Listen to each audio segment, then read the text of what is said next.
hypnotized by the sounds I'm breathing in. Hold tight, chemicals collide. Hold tight, hold tight, hold tight. Dripping lights paint the skies, all because of you. Dripping lights paint the skies, only you.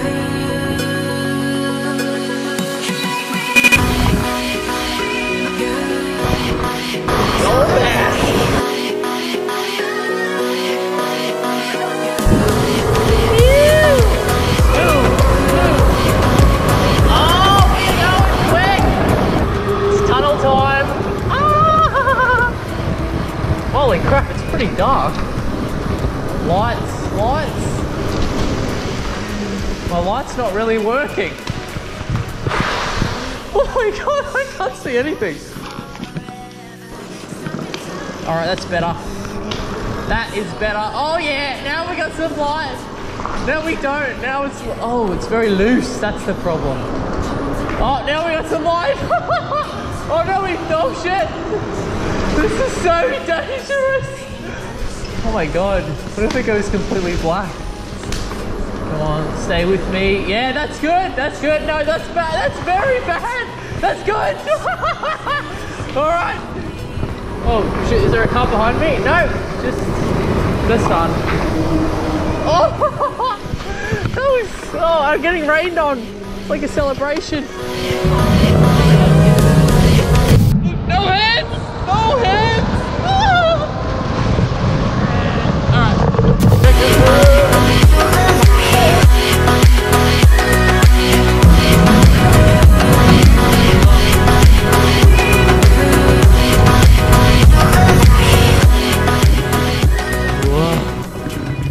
Oh, check it out.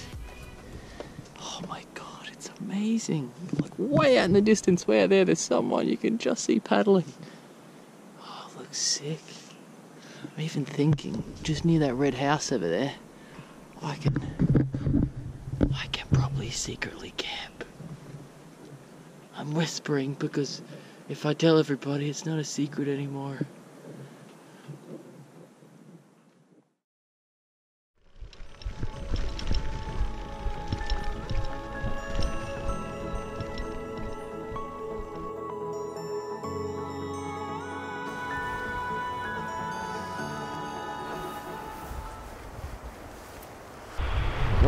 Alright, tea. Oi. Oh, this is a small little table. This is kind of cute. Oh, alright. Sorry, there's some water on the lens. Well guys, it is a beautiful day. Anyway, I've been thinking a lot about I guess like kind of going back to Australia and getting a job. I'm kind of in two minds about it, you know, like part of me says like focus like super be like pinpoint precision, right, on exactly like how much money I want to save and when I want to go for my next trip and kind of where I want to go and plan like everything to the nth degree. You know, that's like kind of my personality, is like very detail focused. And another part of me, which I guess has kind of come up from this trip, I guess you just learn about yourself on journeys like these, that kind of taking it a lot more by feel and kind of just seeing if the how do I say that, like part of me says like be super focused and super planned and, you know, make it happen in 1 year and 2 months and 1 day or whatever. And another part of me says like just take it by feel, you know, like get a job, kind of like settle down into normal life, can we call it that, at least once, and then just kind of see how it goes, you know. And if in a year's time I'm like, hey, like I want to make this happen, and can I book a flight and go, or maybe something else, I don't know.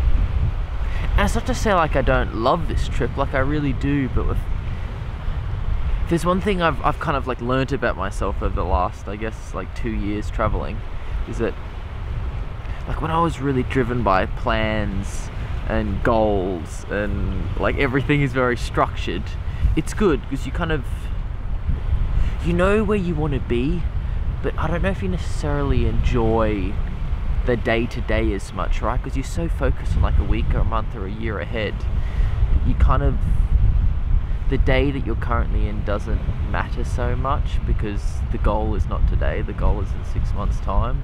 So kind of whatever it takes today is like kind of worth the sacrifice. And I don't know, at least for me, I always felt like I was looking over the next horizon to like what's next possible. And I don't want to say like you shouldn't do that, right? You shouldn't plan. But at the same time too, I don't want to be like, oh, you shouldn't, like, you know, live in the present. There's that really cliche saying. It's like a real balance of the two, you know? And that's where I feel like maybe that kind of second option I mentioned, where I kind of have a more natural feel to the day-to-day of, you know, back home working and everyday life, and then just see if it comes up again. So I'm not really sure. And it's kind of funny now that like this date is slowly getting closer and closer, right? When I go back to Australia, that in a weird way, and I kind of wish it wasn't like this, every day that I'm like exploring on my bike, like it gradually gets more and more valuable the closer you get to going home, so to speak, because you realize it's like rarer and rarer and rarer. Do you know what I mean? Like it's finite, this experience. And back, you know, back when I started this trip and I had this like idea of traveling for years or whatever, like every day it has value, but it's a different kind of value, you know? It's kind of like very much like a carefree, do whatever you want value. And as you get closer to like the end, you realize like, I guess nothing's forever, you know? And you kind of want to like, you want to like just experience as much as you can out of that day. Because before you know it, that day that you're experiencing the most will be your last. I mean, that's obviously, there's other trips and all that other stuff, right? But I don't know. I wonder if that happens when you get older. That as you get older and older and realize kind of like life itself is finite, that you really want to squeeze all you can out of every day, because a day will come when there's like nothing left. You're nothing left, you know, you're kind of nothing in the end. So, I don't know, anyway, it's been on my mind quite a bit, so just have to kind of just wait and see how it goes over the next few weeks and months, and go by feel, you know? I'm more a go by feel guy now. I'm not like, plans and structure. I still do that, like, don't get me wrong, I enjoy it, but it's not like the be all and end all, you know? Anyway, let's have a look. This is the view I've been peering at. It's pretty amazing, isn't it? Well, let's leave it at that. Put some stuff on the bike and let's go see another part of the world.